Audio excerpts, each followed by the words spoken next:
Hello everyone, this is In-Game March with another boxing, another offline product game review. This is FROGUN for the PlayStation 4, but being played and tested on my PlayStation 5. To jump right into it, this physical copy here just claims it's just a base vanilla version of the game, so the on-disc version is 1.0.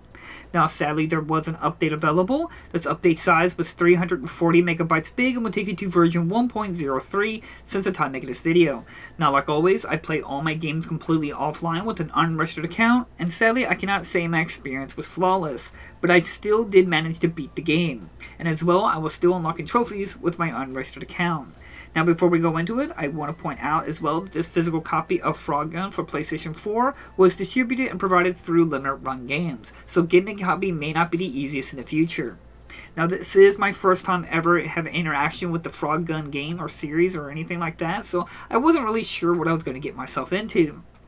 This is a pretty unique and pretty well-made game in terms of what it was trying to provide. It was, I think it was funded from my Kickstarter, and it got pretty popularized, and then of course it got finally produced and released. And while this game is very unique, sadly the experience was not flawless. I will point out a bunch of problems, but I will point out from my gameplay experience first. I did enjoy this game. I thought this game was really enjoyable. I love the story, even though as simplistic as it is. The graphics, the aesthetic was really nice. I love the overall presentation of the game, as well as the gameplay. While I had some issues, I did enjoy the mechanic and some of the ideas that the developers were presenting throughout this game. That's why it makes it much more painful and hurtful to say that this physical copy isn't very good. There is a lot of problems, and I will point out I have a whole list of problems. I don't know if I'm going to get to all of them, but we have a lot of problems. But I want to the first thing I wrote down when I was playing this game is that sound effects. While some sound effects are really catchy and I really enjoyed them, the main sound effect you're going to hear is every time you're picking up treasure or gold or anything like that, it plays a sound effect, and this sound effect starts graining on the ears pretty quickly. Usually when you try to use a sound effect that picking up like a gem or a coin, you got to make sure it's at least a somewhat soft sound, because this gets repetitive really quickly because you gather up a lot of money in quick session. And especially in the game, which I'll go into, is that the checkpoint system in the game. Sadly, every time you die, there is a checkpoint in the game and you respawn to that last checkpoint, which is not an issue, but everything you've gathered before you touch that checkpoint respawns and you have to regather it again. So you can go through long sessions of not touching a checkpoint and then you die, or just right up before the end of reaching the checkpoint and die, and then you have to repeat all the process of picking up all the coins and secrets and stuff like that again. My best advice is always run back to the last checkpoint if you can to re-click it, because even though you touched it once, you can keep retouching it, and it's like keeps making an autosave, an auto checkpoint. So before you start doing something crazy or about to go do something you might feel like you're going to die, I recommend running backwards and finding some checkpoint that you may have previously touched, as long as you can do it safely, of course, to make sure you don't have to redo all the stuff you've already done. This can get really frustrating and really old pretty quickly, especially if you don't do that. Next up is the move aim. While this is generally a pretty cool idea where you point the gun and the character will stick to it and you shoot it and she'll like stick to the wall or character and she'll pick it up and throw it or zoom herself to it. It's all done really well, but the aiming is finicky. Just slightly moving the joystick will cause her to immediately point her gun in a random direction. While the game does have a lock-on system, it's very finicky. Like, it only locks on when you're like really far away, but if you're like really close, just slightly moving the joystick and she'll break her lock on. I kind of wish the game kind of introduced a different kind of functionality for the lock on, where the game has in the options we can have it turned on where it always has a lock on, or you could never locks on, or only locks on when you're aiming the gun. I think this was a bad design choice. What they should have done is that one of the buttons, let's say L2, will activate lock-on, and it's a very strong lock-on. That way, when you're running around and you're not holding L2, she never locks on. But if you hold L2 as you're moving around, she'll lock on to stuff. And you can make that way you have a little bit more control over the lock-on. I think that would have been a much better game design choice. Now, please keep in mind, I played this game without any updates. I played with only on the disc. Some of these things I'm going to be talking about could be quickly addressed and fixed through this 340 megabyte update. But, as I said on this channel, we do not do updates. So it does not matter if they address these issues. They should have addressed these issues before releasing this physical copy. If it's not on the disc, then that content doesn't exist, or fixes or whatsoever.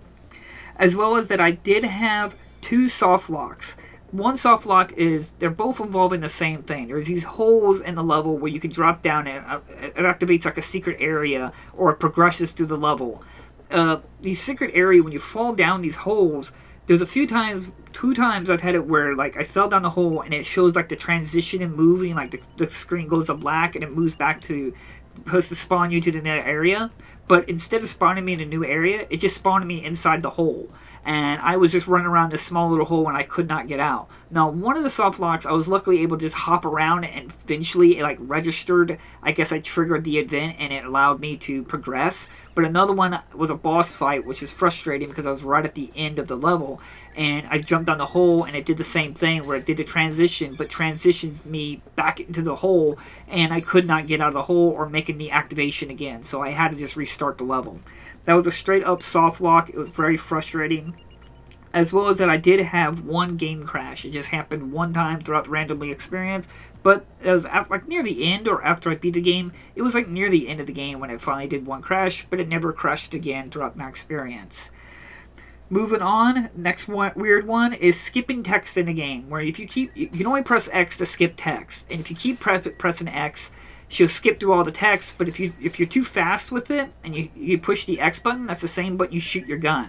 And if you sometimes you're gonna do like a speed run or you're doing a race between a certain character, if you speed through the text, you might accidentally hit X and then activate your gun, and sometimes you'll stick to an enemy and get damaged, like if it's a boss, or you'll waste time because now you're shooting your gun instead of moving. I wish there was like an auto skip or hold the pause options button to completely skip the text. That way you didn't have to worry about not hitting the X button too fast. As well as that, I had one time I was doing a race, like I was talking about with a particular character. When I was in that race, the clock wasn't ticking up. Now, the game has, every level has like a timer on it, and as you start up, it starts ticking. Well, I had one race area where the time just wouldn't move. It stayed at 0. But when I finally beaten the level, it said it took me like 8 minutes or something like that. It was like absurdly long. I think it was even higher than 8 minutes. It was like way longer than it should have said that it took me to beat it. That was really weird. I just had to rerun through the level again, and the timer started working again. But it happened one time throughout my issue of that. Now, also another weird one, pausing the game. If you hit the pause button, you can't hit the options button. Well, I keep saying pause, but I should be saying options. If you hit the options button, it activates the pause menu. You can't hit the options button to deactivate the pause menu. You have to either hit X or circle.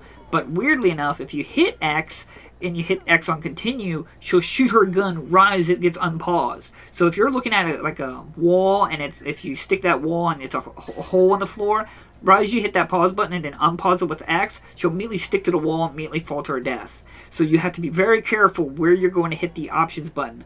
Or I recommend hitting the circle button, because circle button is the jump. And once you deactivate the unpause and hit circle, she'll just jump in place instead of shooting her gun. A lot safer than shooting your sticky gun and sticking to a wall or an object you don't want to and falling to your death or taking some damage.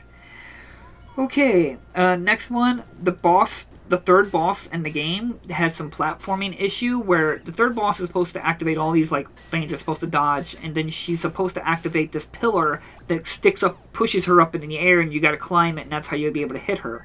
There was a few times where the pillar went through the boss, and the boss was inside the pillar. Now, thankfully, you're able to still hit her while she's inside that pillar. It happened quite a number of times on me, but sometimes it didn't happen, and she just went up with the pillar like she's supposed to. But on the third bosses, a few times, the pillar went through her, but thankfully, I was still able to hit her. So just keep that in mind.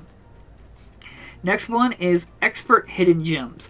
There is an expert speed runs and levels where there's a normal speed run they tell you, but there's an extra hidden one that gives you like diamonds on your like crest or something like that you're trying to complete. But they don't provide you any information what that time is. There's no way to know, or there's no way to know whether that level you've done the secret time speed or not. My best advice is is that right as you go to that level, make sure you try to beat it as fast as you can before you move on to the next level. Because if you don't do it and you try to beat a bunch of levels and you want to go ahead and finish the super speed runs, there's no way to know whether you've completed that speed run on that level yet. So my best advice is just make sure you do every super speed run before you progress, because it's going to be really confusing and really hard to know which levels you've already done a speed run, or if you did it fast enough in that particular level. Just helping you survive, because that really confused me. Next one is that you cannot 100% complete this game because there's a level called Scorchy, which has 2 missing coins, which the update, the 1.30, or sorry, 1.03 update does mention that does mention that it fixed this bug where the Scorchy level's 2 missing coins are apparently in some vases, but they're inside some staircase, and they're inaccessible. You cannot get them. So on disc, you cannot 100% this game. You could 100% apparently all the other levels, and I'll get onto why apparently. But there's one level that even the updates say that they fixed that, and on disc, you cannot 100% complete this game. Next up is another one where I say apparently, because the level is called Mirage Cave, where it's got these hanging spiders, and you use these hanging spiders to like shoot your gun to keep dashing between every hanging spider. You got to be really quickly and aim your gun just fast enough to be able to not fall to your death. Well, these hanging spiders on these abyss, there's no issue on sticking them. But any spiders hanging on walkable ground, and if you're shooting a spider from a hanging abyss, some reason the main character, your gun, won't stick to that spider. And why I say that is that there was one level I was not able to 100% complete because I tried. I'm telling you guys, I tried so long to try to connect to this spider, but it would not work. I just basically had to jimmy rig it and basically hope, a lot of luck and prayer that I was able to make some jimmy rig so I can be able to progress. Like I said, it was a lot of confangling to try to be able to progress through that level because you had to shoot between several spiders hanging, and the last spider was hanging on some ground, but every time I shot that spider that was hanging on top of some ground, her gun would not stick to that person. It would bounce off and I would fall to my death. I probably tried a good maximum 30 times before I gave up. That level I was not able to 100% complete, and after that I kind of just stopped trying to 100% complete all the levels because I was like, at this point I just want to be able to know if I can even beat the game before I even try to 100% all the levels. But I did beat it. But I do want to point out the final boss in the game also has a bug issue where there's a point where he's supposed to shoot these saw blades at you, and you gotta like dodge and weave between all these saw blades. But if you run from the furthest end from where he is standing to shooting the saw blades, the saw blades won't spawn. This is more like a cheat to be able to not worry about getting hit, but it's a bug because saw blades are supposed to be spawning. But for some reason, if you're the furthest away you can be from him, occasionally no saw blades will be spawning. Now, occasional one might spawn just because it finally worked, but most time I'd say out of 100 saw blades, maybe 98 of them won't shoot, but 2 of them will. So that just gives you an idea. It makes the boss easier, but I'm just saying that's a bug. Next up, after I beat it, the song kept playing during the cutscene. So the boss music kept playing after the ending of the game. So it just kept playing even during the cutscene. So that was a bug, which they do talk about in that 1.03 update. As well as the encore content that came out later is not on the disc either. Okay, and that's about it. I think I covered everything. If there's any other little issues or problems, it's just terms of gameplay. Like I had some camera issues, like some objects from the background, like trees or something like that, obscure my camera, which a little bit annoyed me.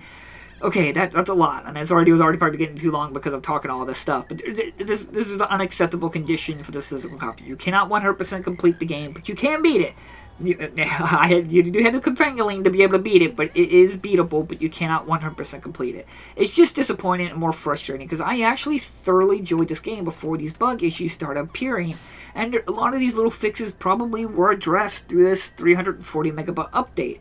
I'm just frustrated because I loved the game. I actually really enjoyed the game, but to see this physical copy get this kind of treatment, and it's not just disappointed from the developers or the publisher for releasing a physical copy. I'm more disappointed at Limited Run. Now, while Limited Run has two kind of factors in its physical releases, it's got like ones that it's through them, which is their number release, and then sometimes they get like a partner physical release where it's not really through them, but they're partnering with the company to produce the physical copy. To me, that's a poor excuse. You put your name on there, so you have to provide that quality. And I believe that Limited Run, claiming that they're all about physical copies, should be more responsible and make sure these physical copies are fully updated and complete before they even offer them for being released through their site. They need to be able to know that when you buy through them, you are getting the best physical version of that game. Whether it's through them or partner, they have the responsibility because their name is on the box. It's going through them. So I'm more upset at Limited Run for this physical release because this is unacceptable. While the game, yes, theoretically is beatable and I did beat it, I'm just more frustrated because we may not get another physical release. And it needs a new physical release badly because it needs these fixes. It needs that encore content on the disc.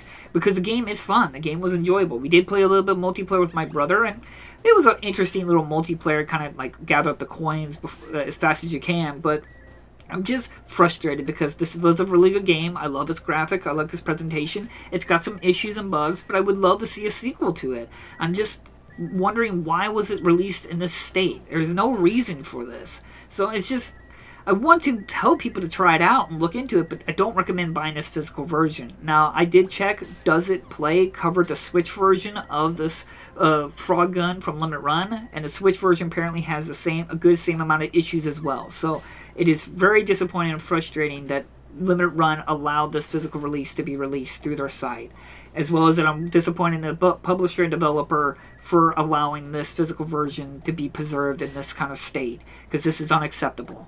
But in the end, it is beatable physical copy. Whether you want to go out of your way for that, it's entirely up to you. I don't recommend it, but I am glad I played the game. I did enjoy it.